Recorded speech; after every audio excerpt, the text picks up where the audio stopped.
alfabetização no Brasil. Uma longa história. A palavra cartilha deriva da palavra cartinha, usada em Portugal. Na verdade, um português acastelhanado, cartilhas.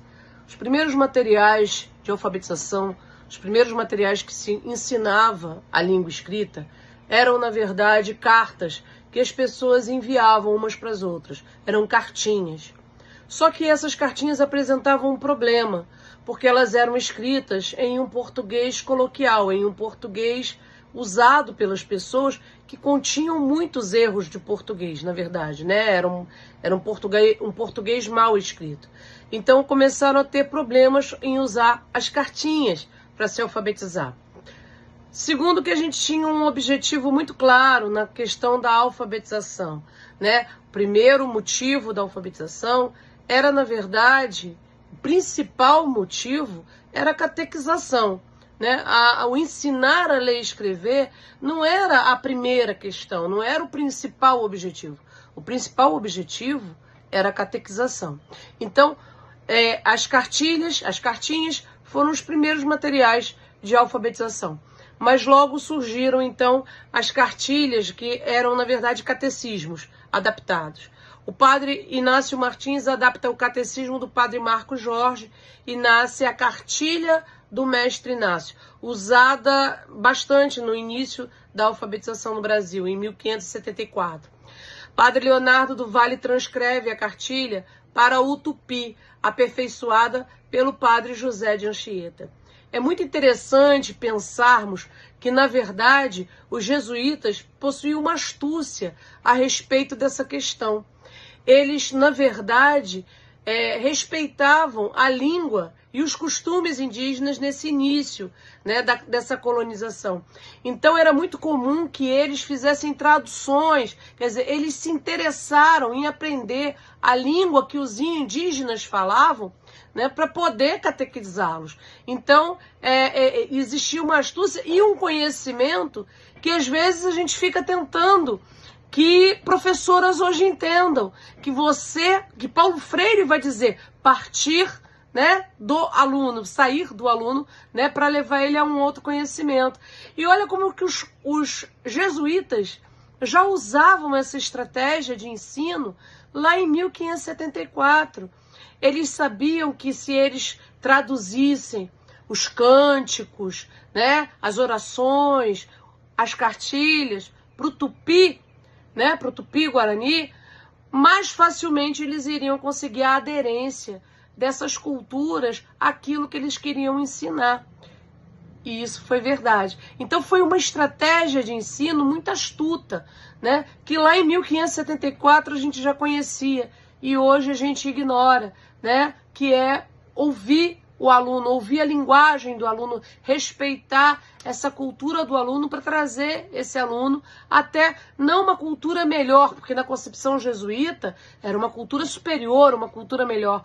Na nossa concepção não é uma cultura superior ou melhor, mas uma outra cultura que empodera, uma outra cultura que instrumentaliza essa criança. Então, o passado ensina, a gente precisa aprender, né? Então, em 1539, em Lisboa, João de Barros publicou cartinha com os preceitos e mandamentos da Santa Madre Igreja, a cartilha de João de Barros. Tinha a dupla tarefa de educar e evangelizar. A primeira leitura dessa cartilha consistia em apresentar uma palavra iniciada com cada letra do alfabeto, acompanhada de uma ilustração. E a segunda lição apresentava vogais e consoantes, seguidas da composição de cada consoante com as vogais, as sílabas simples e depois as triplas. Ou seja, o modelo de cartilhas que nós seguimos até hoje, desde 1539, e um modelo que, na verdade, não vem obtendo muito resultado, não é mesmo? O Catecismo de Montpellier, para apagar a influência do mestre Inácio e dos jesuítas. Vocês sabem que lá na nossa história a gente teve aí uma desavença entre o Marquês de Pombal e os jesuítas. e assim eles queriam muito apagar a influência jesuíta na educação do Brasil. Então, os salmos constituíam os textos base para a alfabetização de monges e monjas, bem como leigos, homens e mulheres, primeiro sílaba por sílaba, depois palavra por palavra, até que cada palavra fosse gravada por memória, né, na memória. O método de alfabetização alfabético silábico é, pois, muito antigo e universal para o ensino de línguas antigas. Então, esse método, né, de ficar ensinando vogal, depois esse, aí depois ensina ai, oi, ui, ei, aí depois ensina B com A faz Bá, aí depois forma uma palavrinha babá, bebê, bibi, babá, bubu, aí depois, né, até chegasse, e essa ideia de que leitura é memória, né, que você memoriza aquela palavra. Então, durante muitos anos, muitos séculos, existiu essa confusão entre ler e memorizar, né? Leitura não é memorização. Se você memoriza uma palavra, mas você só consegue ler aquela palavra naquele contexto, daquela forma, você não lê. Você memorizou, mas você não sabe ler. Se você tira aquela palavra e coloca num outro contexto, você não consegue lê-la. E muito menos entender o que ela está representando de sentido. E isso não é leitura. A alfabetização no Brasil Império de 1822 a 1889.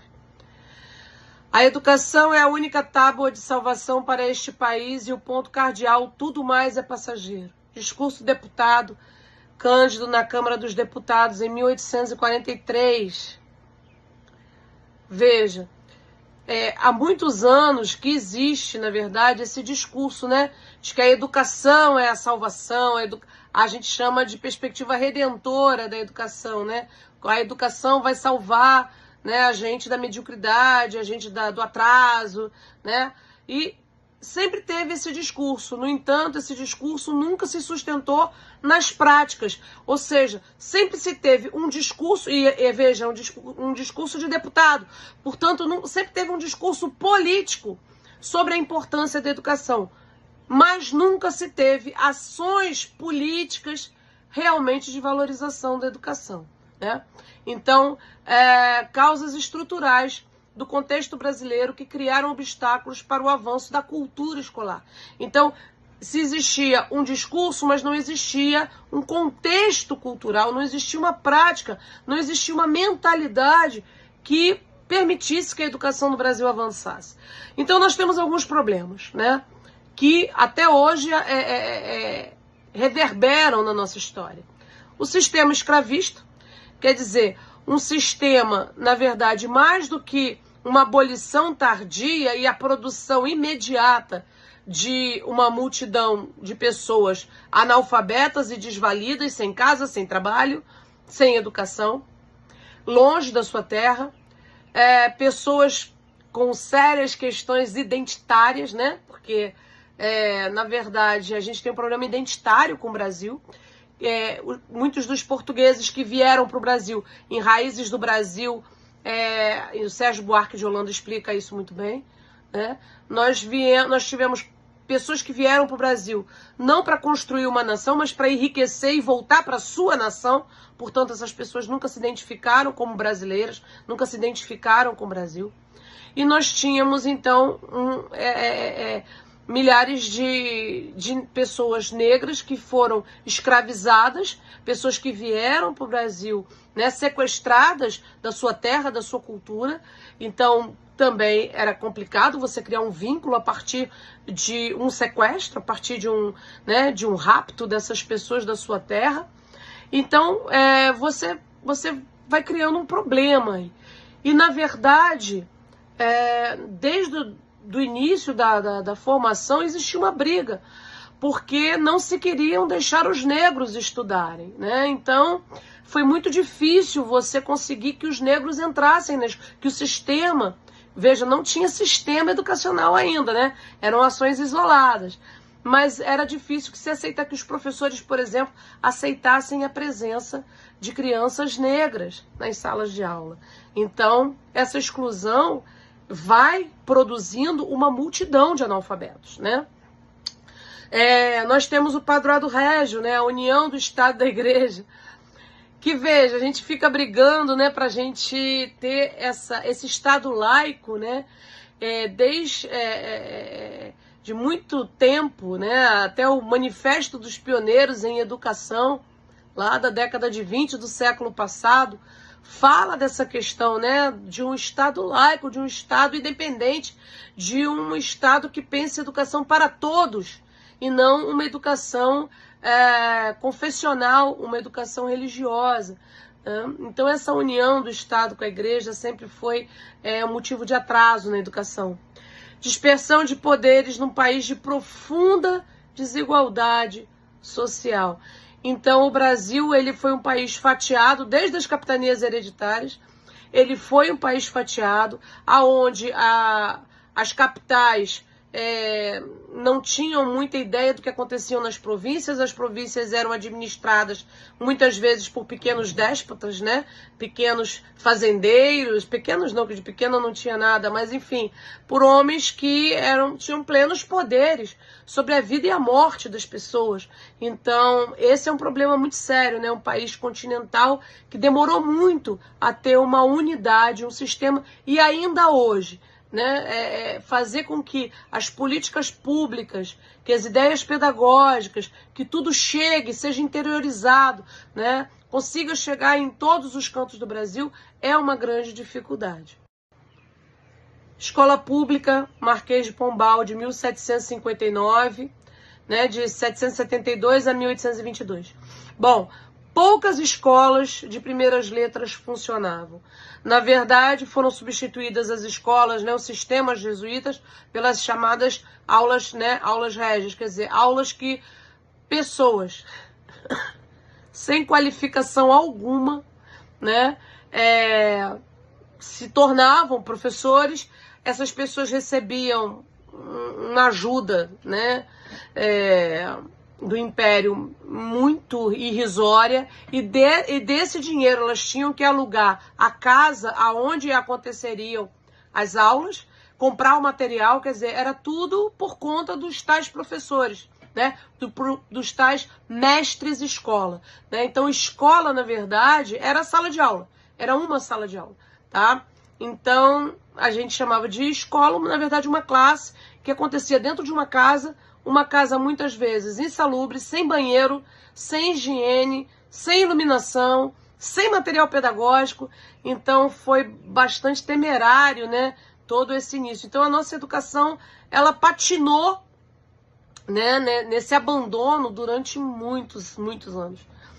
Bom, a Argentina criou o seu ministério, só para a gente ter um nicho de comparação, né? Não querendo comparar países, mas só para a gente ter um parâmetro. A Argentina criou o seu Ministério da Educação Pública em 1853. No Brasil, ele só seria criado em 1931 e o Sistema Nacional de Educação só seria efetivado em 1961. Portanto, é muito recente, né? Então, o Brasil, ele vai patinar, ele vai ficar ali, né, sem projeto, sem grandes investimentos e sem um sistema unificado até 1961. Foi outro dia, gente, foi ontem, tá? Começava assim o Brasil independente, com quase total falta de escolas e aulas de alfabetização, um povo rude, ignorante e quase inteiramente analfabeto, né? Então, lembrando que nós não tínhamos ainda grandes cidades, né? Eram pequenas capitais, então, e o Brasil era totalmente rural, muito interiorizado e quase não haviam experiências. Então, era um povo bastante embrutecido, né? Bom, até porque viviam em condições embrutecidas. A descontinuidade nas políticas educacionais foi um traço permanente em praticamente toda a história do Brasil. Então, a ausência de um projeto de Estado, né, na verdade, atravessa políticas públicas de várias áreas, né? A ausência de nós termos um Estado, um projeto político de Estado, não de governo. Porque o que é projeto de Estado, o que é projeto de governo? Projeto de Estado é quando a nação tem um projeto para si que, independente de quem entre, de quem saia, do governador, do presidente, dos deputados, a nação tem um projeto de nação. É um projeto de Estado. Né? Então, vários países no mundo que conseguiram dar a volta por cima, que conseguiram rapidamente se estabelecer, não é porque eles não estavam brigando, todo mundo pensa igual. Não é que todo mundo pensa igual, mas a nação tinha um projeto de Estado. No Brasil, a gente nunca teve projeto de Estado. A gente sempre teve projeto de governo. O que acontece? Entra governo, sai governo, um não quer botar azeitona na empada do outro, e aí destrói tudo que o outro fez para construir alguma coisa nova, que, veja, tem sempre um objetivo muito mais de espetáculo, né? De vamos inaugurar praça, né? De vamos inaugurar coreto, enquanto a vala negra corre ali na casa das pessoas, na calçada das pessoas. Então, a política voltada para o governo, né? A política governamental voltada para o Estado e a ausência de projeto de Estado impacta profundamente a educação nacional, tá? Porque não tem continuidade nessas políticas públicas.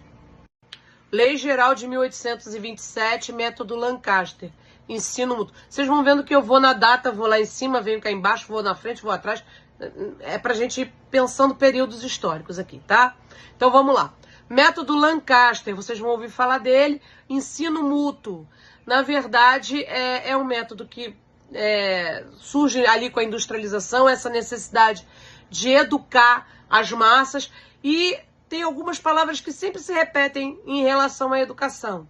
Tem que ser rápido, tem que ser barato e tem que ser para o maior número possível. Quer dizer, sempre uma relação de que educação é custo e não investimento.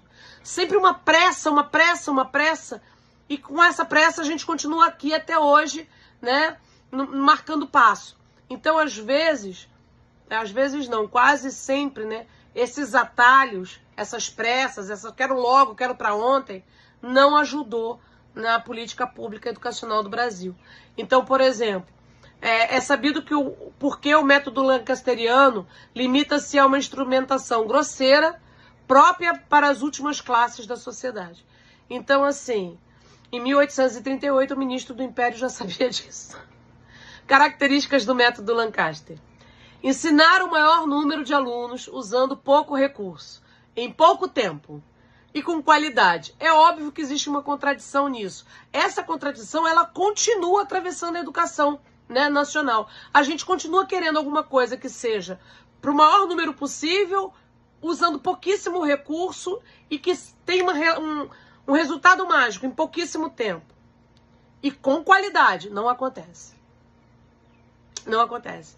Com pouco recurso, para muita gente, né, em pouco tempo, ou é isso ou é com qualidade. As duas coisas juntas não acontecem, tá?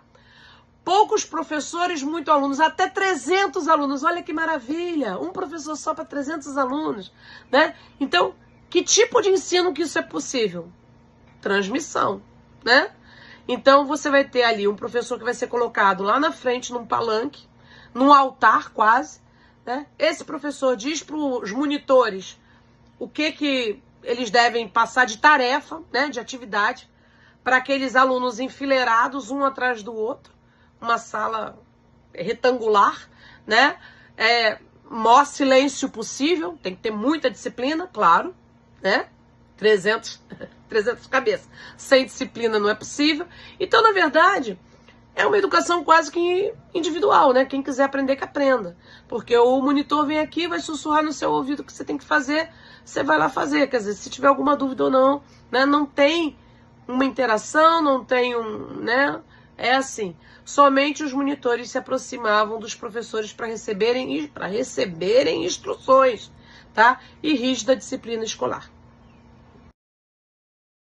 O método de alfabetização que se manteve predominante ao longo do século XIX no Brasil foi do ensino individual. Quer dizer, na verdade, professores tinham classes multisseriadas e eles ensinavam um a um, ensinavam aluno a aluno, tá? No Brasil, no século XIX, a palavra escola se referiu sempre à aula ou classe única, em que o professor mantinha em sua casa sem especificação do lugar. Os professores de primeiras letras eram todos das camadas mais pobres e só podiam alugar casas baratas, situadas em geral em áreas, né, bastante periféricas, longe dos centros e das vilas. E durante o Império, quem pagava o aluguel da escolinha era o próprio professor, tirando dos seus minguados salários. Eu acho que isso também dá algumas pistas, né, sobre essa relação que se tem com a própria docência. As pessoas realmente acreditam que é obrigação, é missão, é sacerdócio, é vocação, né? E não era bem isso. Na verdade, pessoas das camadas mais pobres que buscavam algum ofício acabaram assumindo o ofício de professor, né? Então era para ganhar qualquer um, era bico, né? Na verdade, ser professor no Brasil era bico. Não era essa coisa de sacerdócio. A coisa do sacerdócio vem muito dos jesuítas, né? Porque aí sim, é vocação, essa é missão. Porque religioso é isso mesmo, vocação, missão. E como eles foram os primeiros professores, essa ideia, né, de sacerdócio, de vocação, ficou. Mas na realidade, quando acaba o sistema jesuíta, o que ficam são pessoas que, assim, não serviam para mais nada. E como não serviam para mais nada, foram ser professores. Isso é muito grave. Porque isso fica no imaginário das pessoas. Veja, existe um imaginário sobre a docência que vai sendo produzido. A educação teria que arrastar-se através de todo o século XIX, inorganizada, anárquica, incessantemente desapegada. A elite não estava preparada para resolver os grandes problemas da educação no país. Na verdade, não estava preparada, nem queria, né, gente? Vamos combinar?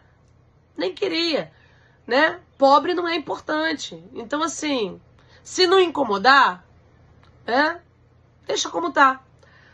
Da palavra sempre alerta e exuberante, a ação sempre lenta e acanhada, parecia enorme a distância a vencer. Essa fala é do Fernando Azevedo, na Cultura Brasileira, tá? 1996. Que importa?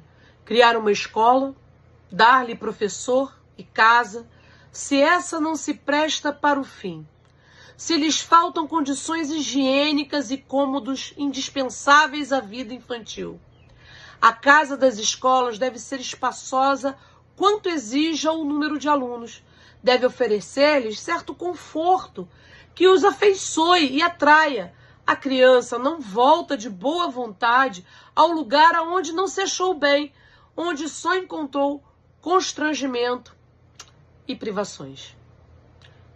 1887, presidente da província de Santa Catarina. Lembrando que presidente nessa época era governador. O governador chamava presidente. Então, presidente da província de Santa Catarina. E a gente fica pensando, né? Se hoje as nossas escolas, elas são lugares que nos afeiçoam e nos atraem, né? Se atraem as nossas crianças. Se elas vão de boa vontade, salas quentes, né? Os prédios às vezes caindo aos pedaços, né? Goteira, sujos, né? Escolas feias. Né? 1887, estamos em 2023, minha gente. Será que não deu tempo? Ainda não deu tempo? O imperador Pedro II, diante da situação degradante das casas das escolas, sabendo que nas repúblicas vizinhas da Argentina, do Uruguai e Chile, edificaram casas especiais para escolas espaçosas e monumentais, e depois de conhecer os exemplos, se apresentaram nas exposições internacionais, particularmente em 1862 em Londres e em 1867 em Paris, propôs que na corte as novas províncias sempre extraíssem subscrições para angariar fundos, né? Quer dizer, a gente tem que passar sacolinha para construir escola, porque a gente está fazendo vergonha, gente. A Argentina, o Uruguai, o Chile, sabe? Países bem menores que o nosso, né? Estão fazendo vergonha. A gente está passando muita vergonha. Então vamos passar a sacolinha, né? Para a gente tentar dar uma melhorada nisso. Em 1872, na cidade do Rio de Janeiro, lançaram-se os alicerces dos primeiros prédios escolares construídos no Brasil, no país, tá? Em 1872. Veja, esse tempo todo para a gente conseguir construir as nossas primeiras escolas. José Veríssimo se insurge contra o uso quase exclusivo de autores de cartilhas não brasileiros. Ao se referir aos seus próprios estudos quando criança, feitos entre 1867 e 76, afirma que foram todos feitos com livros estrangeiros. E finaliza: cumpre que o livro de leitura seja brasileiro, não só feito por brasileiros, que não é o mais importante, mas brasileiro pelos assuntos, pelo espírito, pelos autores transladados, pelos poetas reproduzidos e pelo sentimento nacional que o anime. É interessante ver essa discussão, né, tão antiga, né? Veja, José Veríssimo foi educado em 1800, né, na década de 60, 70 de 1800. E ele já se ressentia dessa falta de identidade nesse material didático, essa falta de identidade nacional, né? E ele vai falando assim: cadê os nossos poetas? Cadê a nossa gente? Cadê a nossa cara nesse material?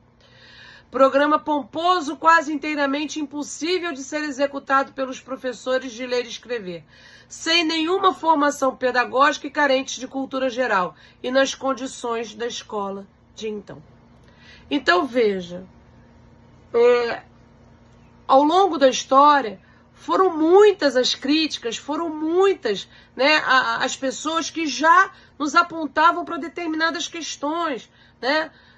Tanto da infraestrutura das escolas, né, da falta de uma infraestrutura boa para as escolas, acolhedora e adequada a uma escola, quanto da formação docente, né? Quer dizer, professores que, né, não tinham uma formação adequada, que não tinham bagagem, que, né, que tinham muita dificuldade. E, gente, veja, não é... Eu sei que a gente, né, tem sempre um risco nessa leitura de achar assim: a educação é ruim porque os professores eram pobres. Não é isso. Não é só que eles eram pobres, eles não tinham uma formação. Nós pegamos textos, nesse livro, por exemplo, existem textos de cartas de pessoas que eram donas de escola, né, donas dessas classes de escolas, que quando disseram assim: olha, nós vamos começar a fiscalizar, elas disseram: então não quero mais. E elas redigem cartas de próprio punho para o imperador, dizendo: poxa, fiz o que eu podia e tal. Mas, gente, são cartas de um nível de língua portuguesa completamente inaceitável, que a gente pense que aquela pessoa vai ser a pessoa responsável por ensinar alguma coisa a alguém, né? Então, quando a gente fala assim, uma formação de professores de nível muito insuficiente, é muito insuficiente mesmo. Pessoas semi-analfabetas eram professoras, tá?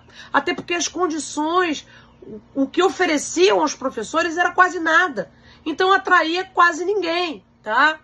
Então, isso é bem complicado na nossa história. Então, a profissão do professor de primeiras letras foi das mais desprestigiadas durante todo o Império. Então, é meio que assim... O discurso produzido sobre o professor... Por que eu estou trazendo isso? Para a gente entender também as raízes, né, ideárias de alguns discursos, porque são narrativas que vão se emprenhando, né, na sociedade e vão ficando, vão constituindo um imaginário social sobre o docente. Então, veja, mesmo desprestigiado, o magistério era uma das profissões mais procuradas, é o que afirma o presidente do Ceará, e explica as razões, desculpa, tem 2 pontos aí. Não há cargo público tão solicitado como o de professor de instrução primária. A razão é porque todas as mediocridades da ADC julgam-se com direito a ele, considerando pelos que, pela sua inabilidade, indolência, não podem fazer fortuna no comércio e na agricultura, e nem em outra qualquer profissão.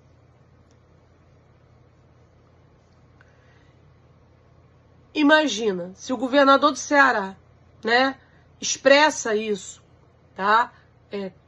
Com muita clareza, né? Imagina a penetração que isso tem na sociedade, né? Então, o lugar do magistério fica sendo aquele lugar, né? Eu lembro que eu ainda pego a época de que escola normal era escola de espera-marido, né? Ah, vai estudar o quê? Escola normal? Né? Ah, quem não quer estudar ou quem não serve para mais nada vai fazer escola normal. Eu ouvi na faculdade de pedagogia, agora, século passado, né? Agora século passado, né?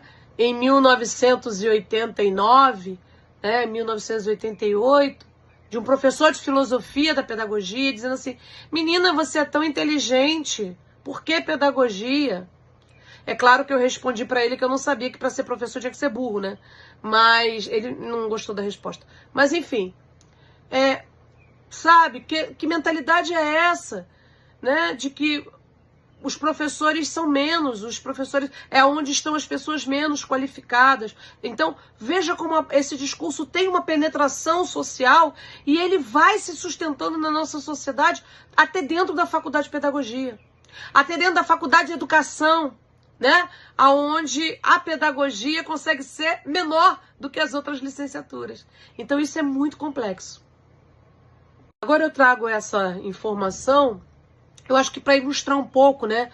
Porque a gente tem mania de se achar inaugural, como se tudo tivesse começado ontem, como se a gente fosse realmente, né? E como algumas ações já existiram, e sempre teve gente preocupada com determinadas questões. Então vejam, em 1880, praticamente todas as províncias do Império mantinham escolas públicas noturnas de alfabetização de adultos. E vejam, estudavam homens e mulheres.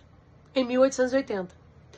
Foi criado no Rio de Janeiro o Instituto dos Meninos Cegos e também o Instituto dos Surdos Mudos. Eu mantive a expressão surdo-mudo porque era a expressão da época.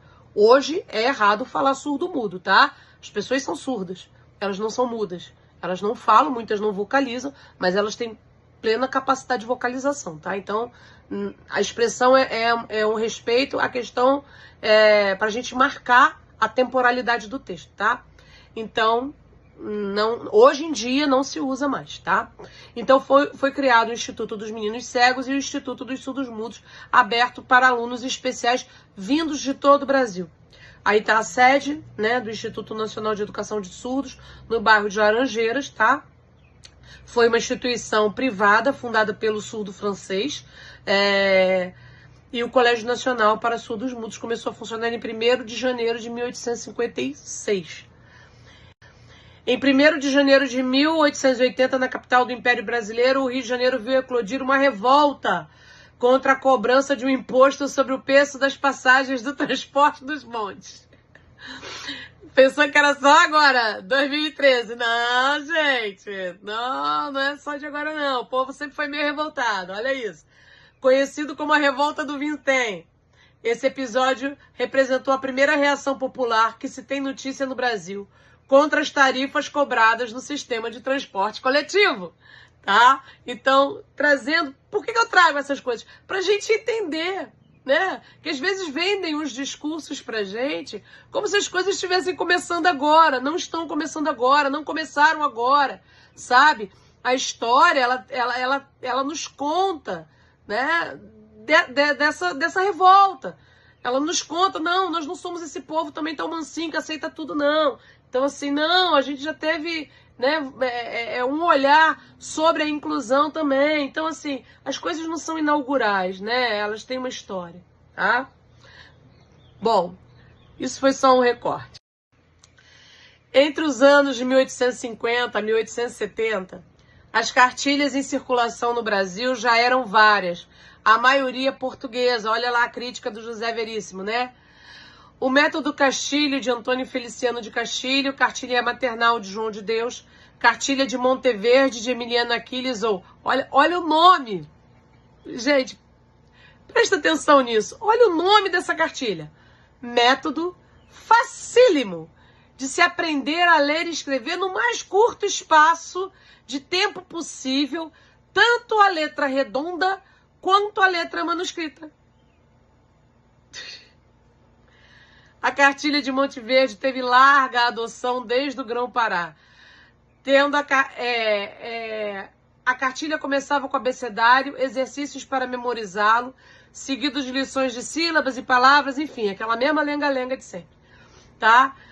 Agora, Textos do Monte Verde usou fábulas, provérbios e máximas, frases de cunho moral, gradativamente, introduzindo textos mais longos sobre assuntos variados, escritos em diferentes tipos e tamanhos de letras.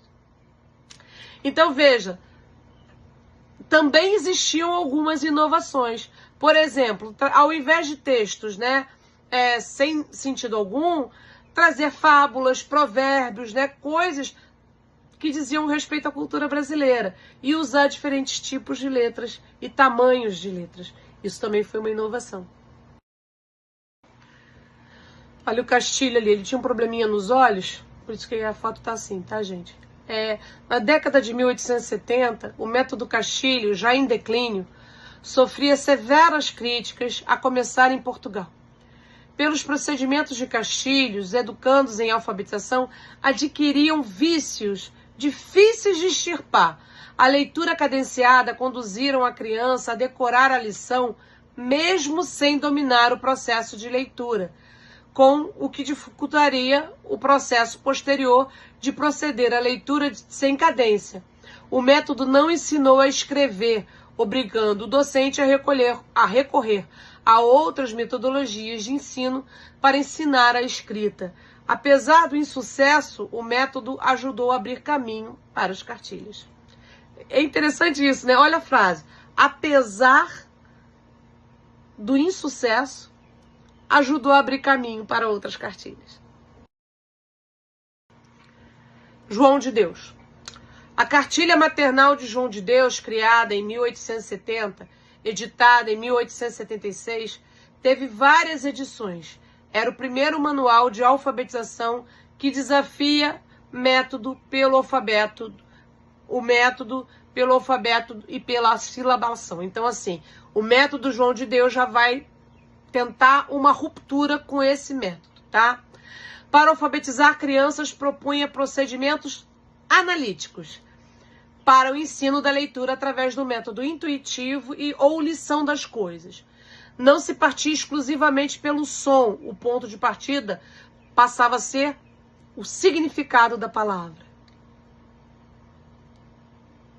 1870. Deviam-se suprimir as etapas da soletração e da silabação como habilidades prévias e necessárias à alfabetização. O alfabeto só aparecia na última lição, quando a criança já dominava a língua. Portanto, invertia-se o trajeto da aprendizagem e que o ponto de partida passava a ser a palavra, ou seja, a alfabetização analítica. Carlota Boto afirma que pode-se considerar o método João de Deus um precursor do método global ou analítico, desenvolvido por Ovidio de Crowley no início do século XX. Nos anos finais do Império, discutiam-se os novos rumos da educação por meio da introdução do método intuitivo ou lição das coisas, fundamentado nas orientações de Pestalozzi, Froebel e nos Estados Unidos John Dewey depois, tá, gente? Porque isso aí, senão não vai bater a data, tá? Do John Dewey depois vai usar isso aí também, tá? Cada pedagogo deve ser para os alunos um livro completo. O que é o método intuitivo? O único racional. Eu gosto desses métodos é que cada um que aparece se dizendo assim, não, mas o meu é científico, o meu é racional, o meu tem lógico, do outro não, né? Coisas da ciência, né, gente? De síntese, antítese, tese, esse movimento natural, tá?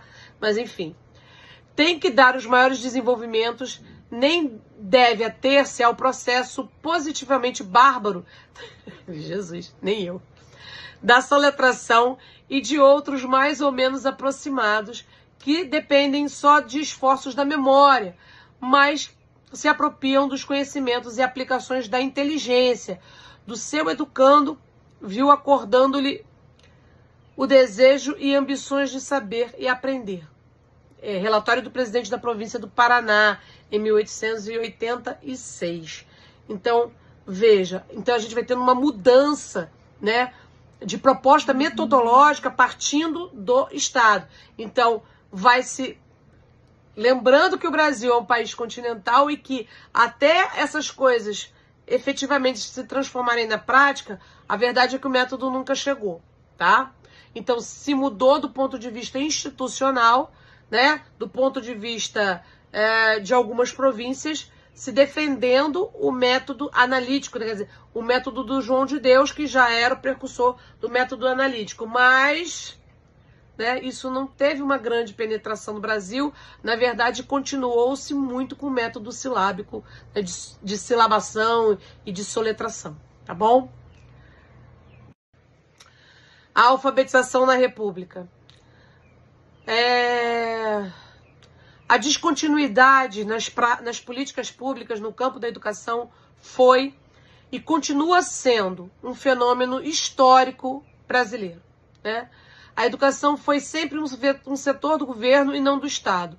Justamente uma área em que a continuidade de políticas exige esforços persistentes para se fazerem sentir os resultados. Isso é do livro da Marisa. Isso aí é fala dela mesmo. Existiu uma revolução no ensino paulista.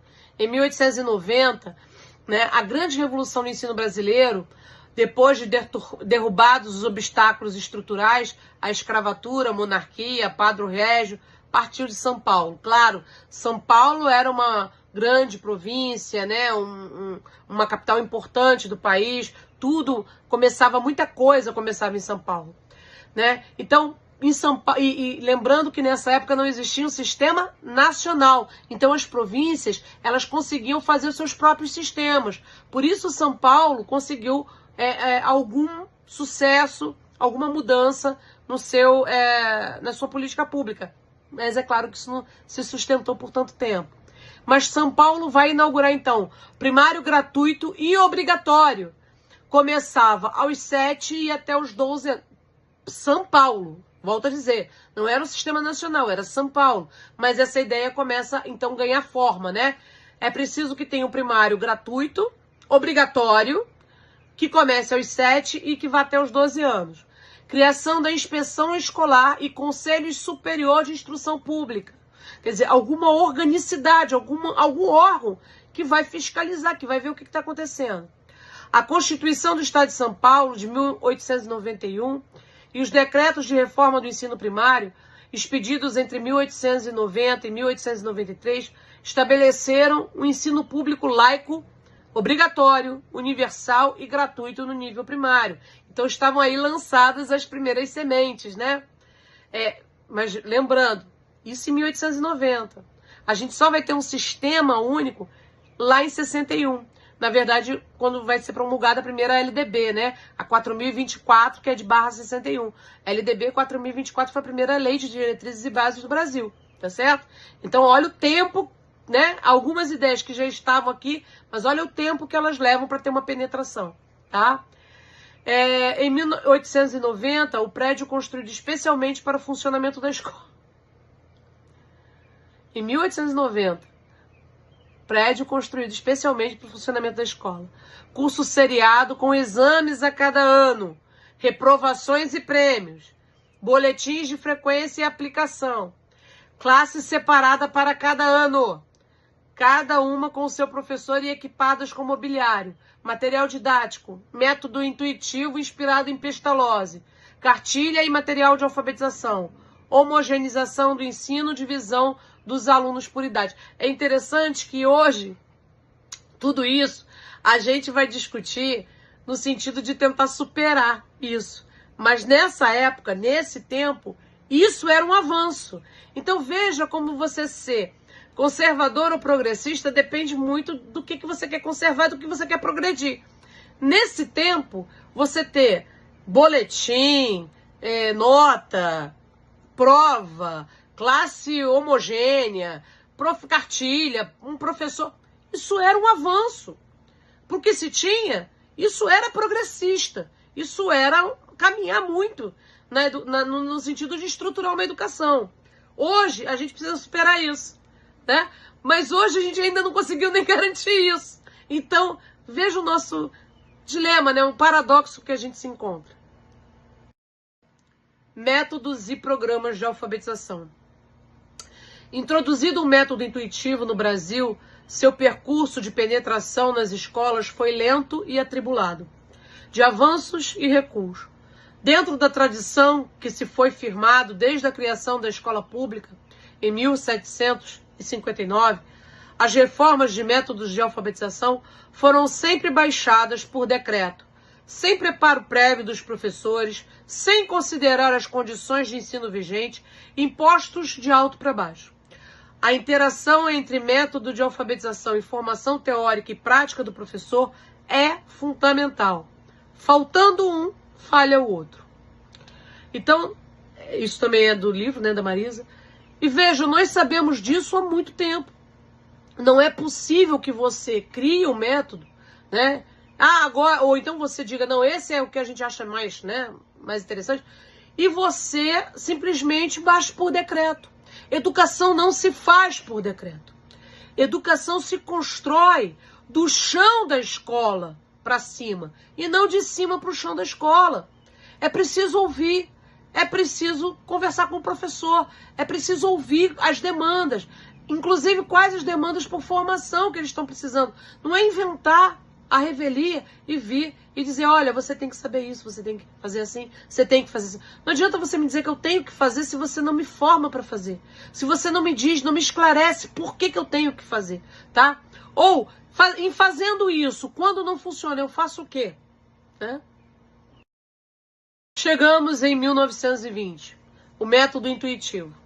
O método intuitivo, conhecido como lição de coisas, foi concebido com o intuito de resolver o problema da ineficiência do ensino diante de sua inadequação às exigências sociais decorrentes da Revolução Industrial que se processara entre o final do século XVIII e meados do século XIX.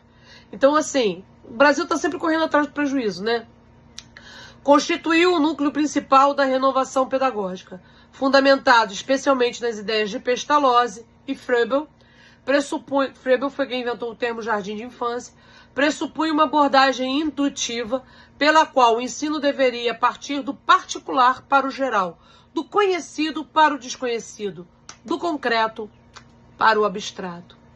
Então, essas ideias, né, que vão, na verdade, sendo as ideias que vão fundamentar as pedagogias ativas que vão surgir aí, e aí sim, John Dewey, Anísio Teixeira, né? Toda essa gente que vai pensar a escola nova vai pensar a partir de Pestalozzi, a partir de Froebel, a partir de Maria Montessori. No início do século XX, nós tivemos uma grande efervescência, né, pedagógica, né? Então, grandes pensadores, veio Waldorf, veio Freinet, vai aparecer muita gente bacana pensando, inclusive pessoas de outras áreas, como da psicologia, Piaget, Vygotsky. Então a gente vai começar a receber, na verdade, muitas pesquisas, muitos pensamentos que vão falar dessa necessidade, né, de partir do concreto para o abstrato, de partir da identidade, de partir da singularidade, de partir da parte para o todo. Então, assim, considerando parte esse aluno, tá?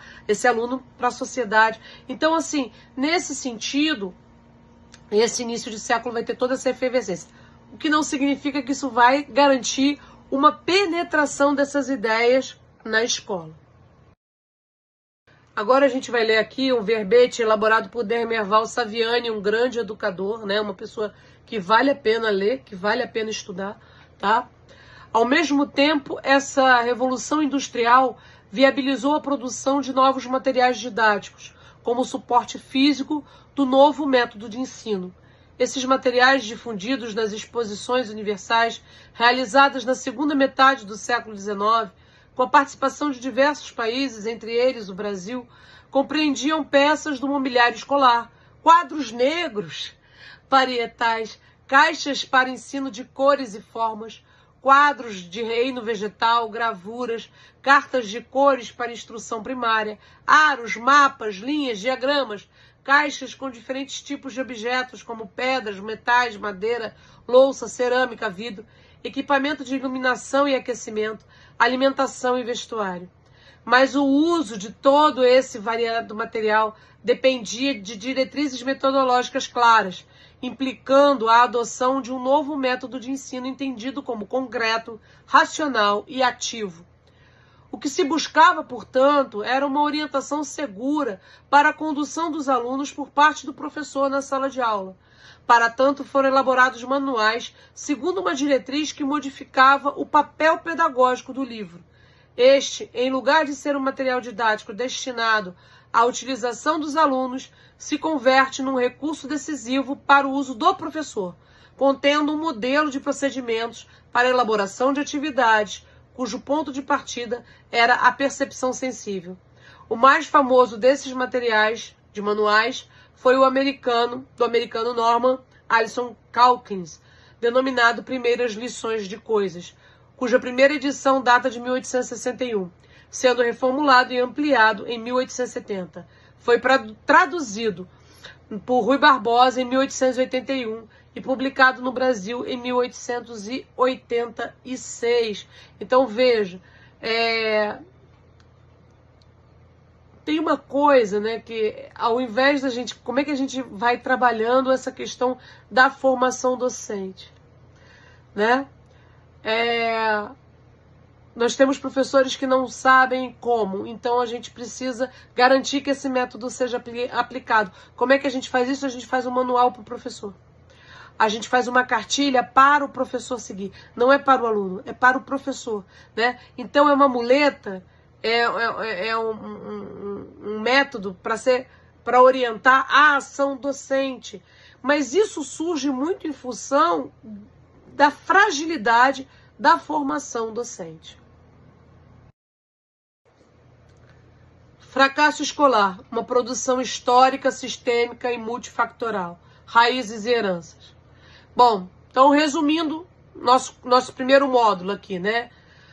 Uma longa história de um sistema escravocrata, as complexas relações entre Estado e Igreja, a ausência de investimento público restrito à fiscalização, quer dizer, eu não te dou, mas eu te cobro, descontinuidade de políticas públicas educacionais, prédios escolares improvisados, insalubres, sustentados pelos próprios professores, quem nunca fez vaquinha para inteirar a merenda das crianças, para melhorar a merenda das crianças, quem nunca tirou do próprio bolso dinheiro para comprar lápis, para comprar caderno para um, comprar não sei o que para o outro, atire a primeira pedra.